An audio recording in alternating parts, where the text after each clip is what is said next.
If you've ever played Oxygen Not Included, you've probably been overwhelmed by the vast amount of information the game throws at you. Each building material in the game has a freezing point, a melting point, and a specific heat capacity.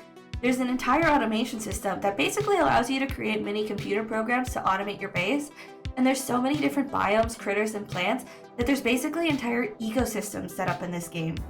I mean, there's even an encyclopedia you can spend hours just getting lost in. With all this information, it's no wonder that even with over 200 hours in this game, I'm still learning something every single day, and I'm still what some of you would even call a beginner. So today, I'm going to be sharing with you 10 things about Oxygen Not Included that I learned recently that you might not have known about either. With all that said, let's go ahead and get right on into it. Duplicates have genders. This is probably my favorite fun fact I'm going to share with you today. If you click into a dupe and into their bio, you'll see that each duplicate is actually given a gender. I just love that the Clay development team took the time to try to make each duplicate feel as unique as possible, and genders definitely add to that. Although there's only 3 genders, F, M, and X, it definitely adds some dimension to your dupes, even though they're all basically clones of each other. And if you think the gender is cute, check out the little personality blurb you can find in their bio too. I mean, this one says, Lyras just want everyone to be happy. And for genes, it says, just because genes are a little slow doesn't mean they can't suffer from soul-crushing existential crises. How cute is that? Genetic ooze. This one kind of ties into the fact that dupes are basically all just clones of each other. All dupes are made out of genetic ooze, which you'd think makes a lot of sense. All the critters in the game are made of genetic ooze too. But did you know that nutrient bars are also made of genetic ooze? This brings up a big question. Are the critters on this asteroid from previous colonies that printed them out and left them behind? It also explains why nutrient bars are so yucky to eat. I mean, they're basically just printed matter shaped into a little square that's convenient. Shine bugs and radiation. This is more of an early game tip, but did you know that if you manage to trap a shine bug in your latrines, you can use them to automatically disinfect your outhouses? Granted, you might already not be disinfecting them anyway, as it's a waste of time. Your dupes are going to wash their hands every time they leave the latrines anyways, to get rid of all those germs, so why does it matter if the outhouses are dirty? Well, this tip can also be used to clear slime lung from the slime biomes, or to keep germs in control throughout your base in general. You could probably even create a little sanitation hallway for your dupes when they come back from exploring. Hey guys, Editing May here. Turns out you can't actually do this, and if you were looking at the clip, you would have seen that dupes actually don't lose any of their surface germs from shine bugs. That's kind of disappointing. Sinks and germy water. If you've spent a ridiculous amount of time in the early game like I have, you probably know that one of the first things you're going to do is set up your sinks and toilets to move away from wash basins and outhouses. And you probably already know that you can create a closed loop system with your bathrooms, feeding the pee water into a water sieve and feeding that back into your sinks and toilets. But did you know that sieves don't actually decontaminate? They just convert polluted water into regular water, but it's still germy, which means their dupes are still washing their hands with pee water. But it sanitizes them anyway? Well, I'm not complaining. Airlock doors. Now, I don't know about you, but I haven't used airlocks in a pretty long time. Now granted, a lot of what I play is early game, so I have very little need for it, as I'm sure it would come in super handy for when you get to the surface of your asteroid. But aside from that, I never really knew what else you could use airlock doors for. That is, until I learned that you could use airlock doors as foundations for building. Now, this doesn't make a huge difference to gameplay, but it could help you create some super interesting vertical builds, or even automate buildings without needing refined metals. This does take some dupe labor though, so it's not exactly viable in mid to late game, but it could be your first step into automation. So you'll see that once we open the manual airlock, the deodorizer now has a missing tile, which means that it can no longer function. Polluted oxygen in food. I'm sure most of us know that smart use of gases can help to slow down food decay. It's a pretty common tip to put your ration box in a carbon dioxide pit before you get refrigerators to make your food last longer. But did you know some gases actually make your food spoil faster? Specifically, polluted oxygen actually counts as a polluted atmosphere and increases the rate of spoilage by 100%. That means your food loses 50% of its freshness per cycle in an unrefrigerated polluted atmosphere. So if we compare the omelets in all three of these atmospheres, you'll see that the omelet in the carbon dioxide is in a sterile atmosphere.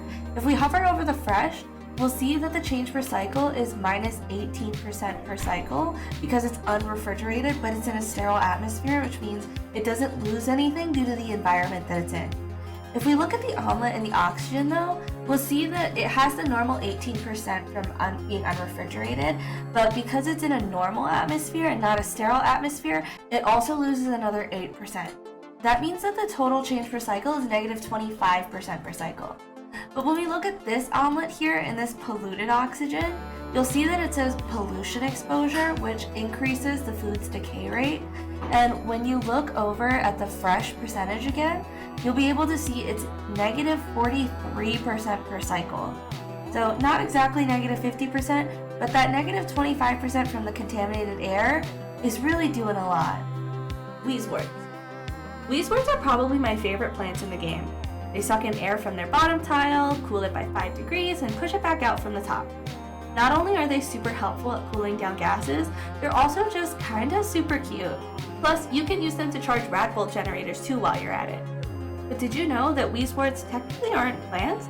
You can put them in planter boxes and stuff, but they're actually animals. Which kind of begs the question, are they made of genetic ooze too? What did the colony before us do to leave behind these weird plant-animal hybrids? Editing May here. So, Whize Words are in fact made out of genetic ooze. That doesn't make my question any less relevant though. Canister fillers and emptiers. If you're anything like me, you've probably seen the canister filler and emptier come up in your buildable buildings once you've done distillation, and you've immediately clicked in and out of it just to clear that little exclamation point, and then you never even think about it again. I mean, what's the point of having dupes manually lug around gases in containers when we can just pump the gases wherever we want? Well, did you know that canister emptiers don't have a maximum pressure limit to release their gases? In other words, you can fit an insane amount of gas into a room, essentially creating infinite storage. Of course, there's more efficient ways to create infinite gas storage, but it's good to know all our options. So as you can see, I filled up this entire pit with 3,600 grams of oxygen per tile, but Jean here is still going to be able to put that bottle of oxygen into this canister emptier, and you can see the amount of oxygen is still going up. After emptying that entire bottle, each tile in here now has about 40 to 100 grams of oxygen. But how far can we take this? You can see that I've already gotten the gas or the oxygen up to 10 tons per tile. So I think it's pretty safe to say that there is no maximum pressure limit. Digging out oxalite. You probably already know that digging out a material will reduce its mass by 50%. This means that if there's 200 kilograms of sandstone in a tile, when you dig it out, you'll only get 100 kilograms of sandstone instead. With that in mind, it's only logical to think that oxalite, a material that gives off free oxygen, would of course be way more efficient if we just leave it be and let it off gas by itself, right? Well, actually, unmined oxalite gives off 50% of its mass as oxygen, whereas mined oxalite gives off 100%. That means you can freely mine it up without having to worry about losing any of that precious oxygen production. The spaced out intro.